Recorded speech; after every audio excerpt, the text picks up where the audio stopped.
So first of all, we've got the US stock market here. It's in record territory, but still 16% off our highs. How come?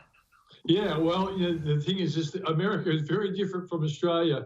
The S&P 500 index, and that's probably the most important one. We talk about the Dow all the time, but there's 500 stocks in the S&P 500, Pete. And you're right, it's in record territory, and we're 16% off our highs.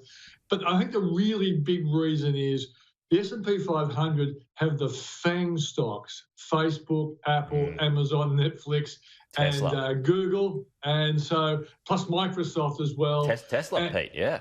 Yeah, Tesla, and all these tech stocks, but also remembering that, even in Australia, Pete, retail is going through the roof, but shops are really struggling. The online businesses are doing really well, and that's what America dominates that, and that's why the rebound has been so big in America. And I think ours is more sensible in a sense. If you could take the FAANG stocks out of the S&P 500, you probably find that the US market would be 15% below its all-time high before the crash.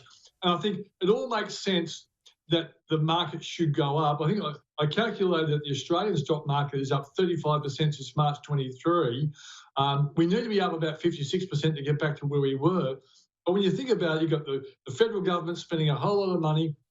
You've got the central banks keeping interest rates really low. There's a whole lot of positivity around vaccines and all that sort of stuff. And what I found a really interesting number is this is the first recession in my lifetime, or any recession I've studied, where retail is going through the roof.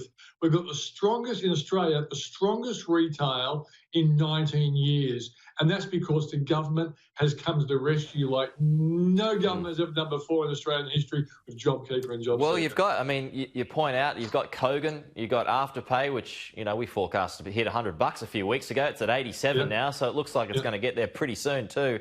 But on the flip side of that, was it the Centre Group yesterday that had, I don't know, $2 or $3 billion in losses, which I don't know, it sort of signifies, is this going to be the end of, shopping malls?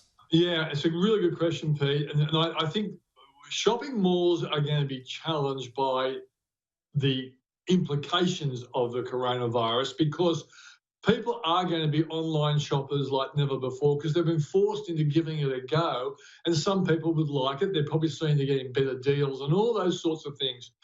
But I think the world will change once the big office blocks and the businesses in them, the big accounting firms, the international companies, when they start going back to their CBD offices, that's when I think a lot of what we're seeing now will change.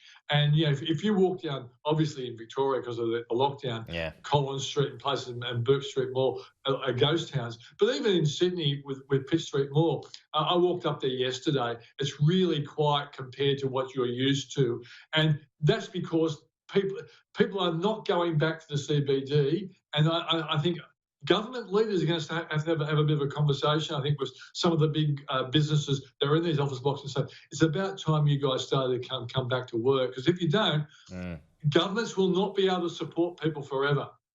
And we have to approach normalcy, or else we will have a serious recession and retail will fall in 2021.